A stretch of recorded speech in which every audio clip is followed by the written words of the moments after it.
This was when he really, I think, first fully made that adhitthana, that vow, that determination to become enlightened in this lifetime.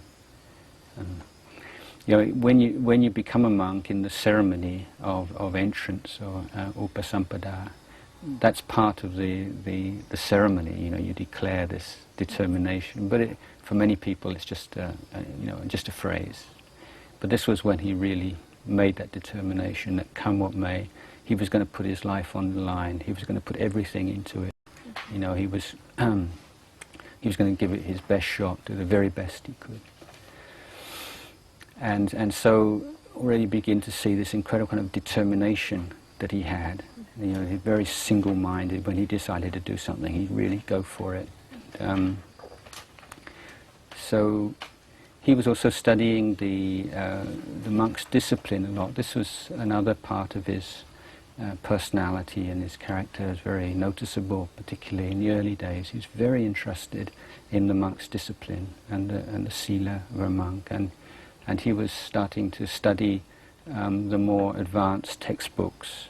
And one is the Visuddhimagga, which is one of the great commentary on the Buddha's teachings that was written down in Sri Lanka some 1,500 years ago. And then the Pubbasika, which is the kind of Bible of the forest monks in many ways, in that it's a commentary written by a monk in the 19th century based on old Sri Lankan texts, and it's extremely detailed, complex, and it was the book that was used by him to teach his own disciples in future times. So he spent a lot of time in very detailed study of the monk's discipline, apart from his growing interest in meditation. The academic teachings generally, as I say, in the monastery in Kuang Nai, he found a good teacher there. So he was receiving some input, but basically self-study, I think. But the text is in Thai, yes. Although the language in the text is very dry and very difficult. You know, most monasteries, when the ajahns read this out in the evening, all the monks are sort of like nodding off. It's really boring. But he was fascinated. You know, he loved that.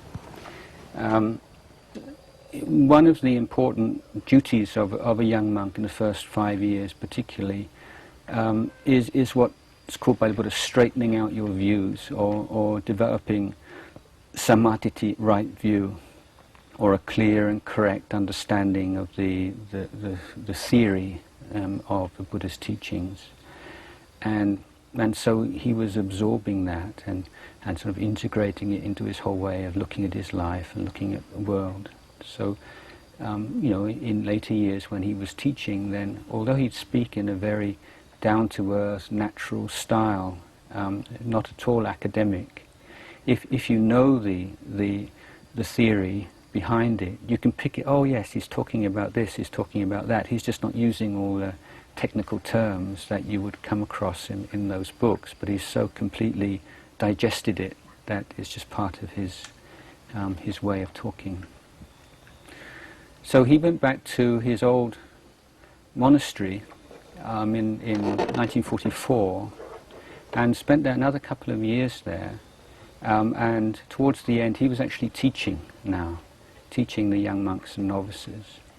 But he was becoming more and more frustrated and feeling that he really it was the meditation and the Vinaya study that were really his inspiration.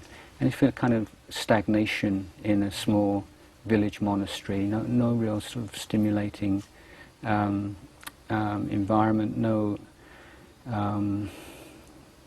real challenge to him. And so at the end of 1945, that cold season, beginning of 1946, then he left his monastery and set off on a tudong.